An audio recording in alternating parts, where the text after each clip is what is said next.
I thought it was just an ordinary stone. That day, we were resting on the side of the road. I casually picked up an ordinary stone, but when I embedded it into the eyes of the ancient stone statue next to me, it was as if the statue had awakened, and a big strange insect suddenly crawled out of its body.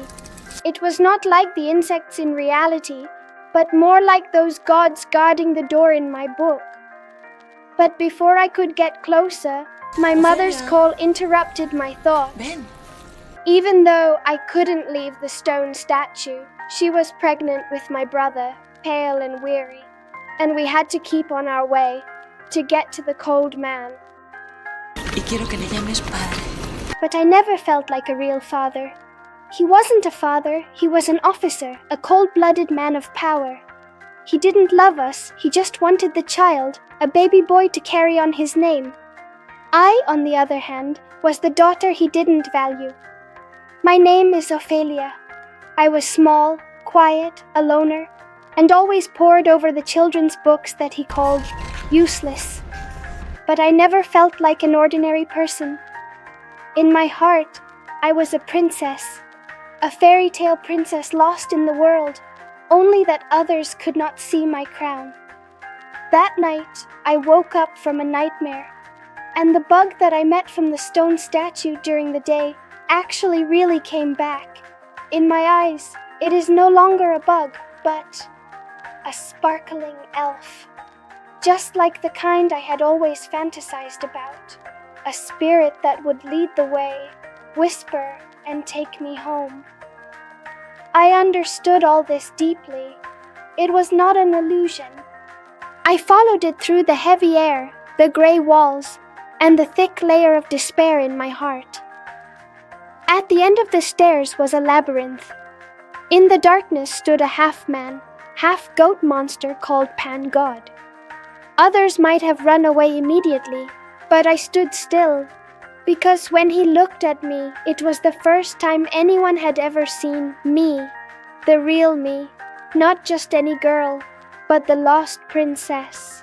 The god Pan told me that I had been the heir. I used to sneak up to Earth just to see the blue sky and white clouds.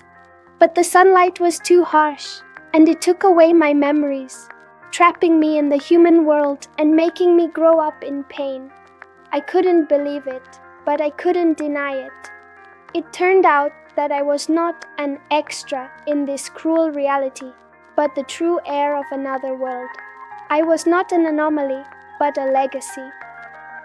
Pan Shen handed me a book, saying that if I completed 3 tasks, I could return to that world and be the princess I was supposed to be again. He admonished me, only read it alone. I was partial to opening it on the spot to confirm, but saw only a blank page. I almost thought that it was a hoax, another one of my fantasies gone wrong. But the next day, when I opened the book alone, black ink began to slowly emerge on the page, like some kind of miracle had answered my wait.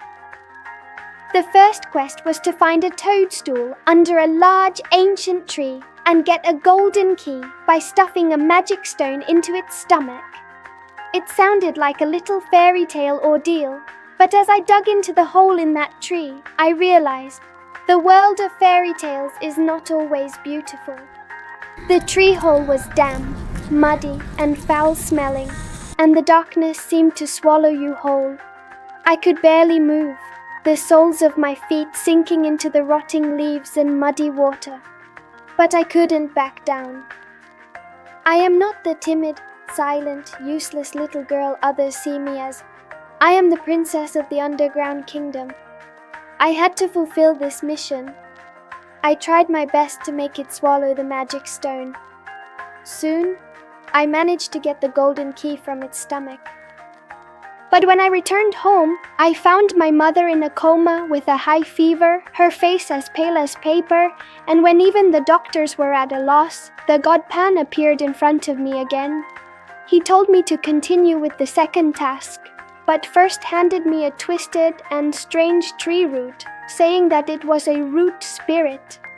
and that as long as I soaked it in milk and put 2 drops of my blood under my mother's bed every day, she would be cured of her illness. It sounded like a terrible witchcraft, but back then, I was willing to believe anything.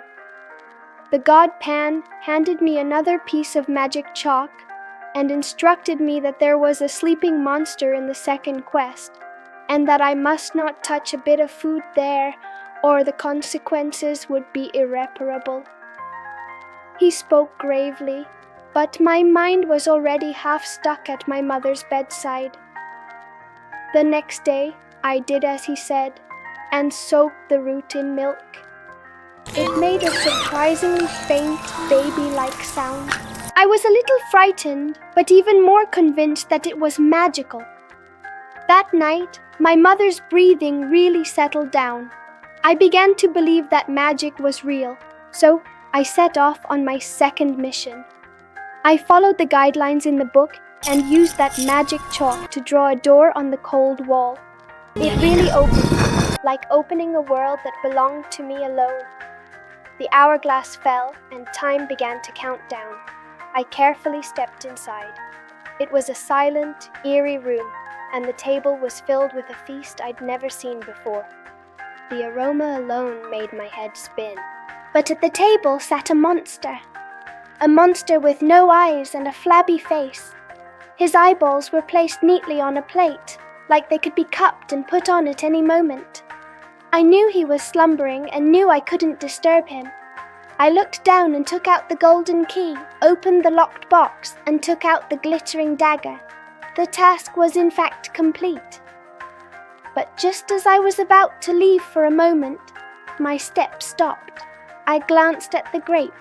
I picked it up and brought it to my mouth. The next second, the monster woke up. Slowly, he raised his hand, pressed his eyes one by one into the 2 empty holes in his face, and turned his head to look at me.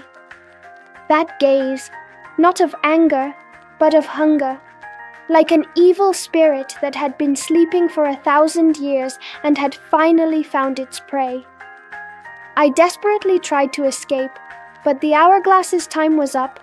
The door was slammed shut, and the monster behind me was about to come after me. I hurriedly took out the chalk and prepared to draw a new door, and in my panic, the chalk was broken. In desperation, I looked up at the ceiling. Yes, I could escape.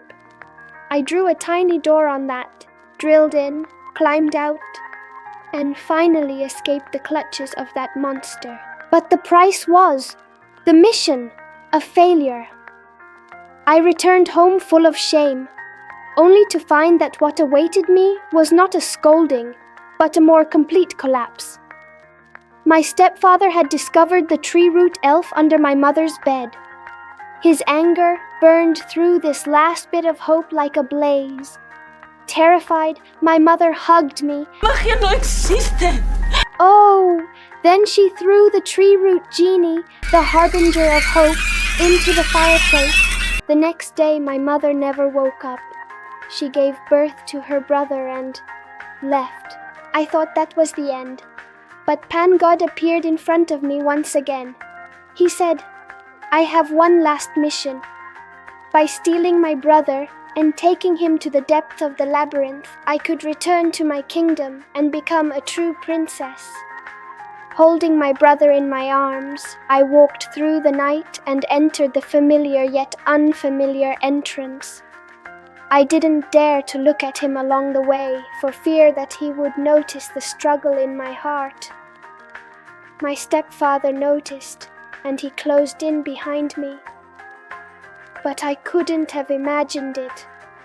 The god Pan said to open the passage with the blood of the baby. I froze. I stepped back and hugged my brother tightly. He was so young, he hadn't even said the word sister yet. How could he? He doesn't even know pain yet. The sound of footsteps gets closer. It's my stepfather. He saw me talking to the air and a terrible look flashed in his eyes. He stepped forward, snatched up his brother, and without hesitation, shot him. I didn't say anything, just fell down and felt the warm blood flow into the stone cracks. At that moment, I felt myself becoming lighter, transparent, like a feather, finally free. My blood dripped into the labyrinth, opening another door. A golden light surrounded me, stripping away the pain and darkness from my body bit by bit. It turns out that a true princess doesn't rely on her lineage or her quests, but on her choices. I was finally back in my kingdom, my home.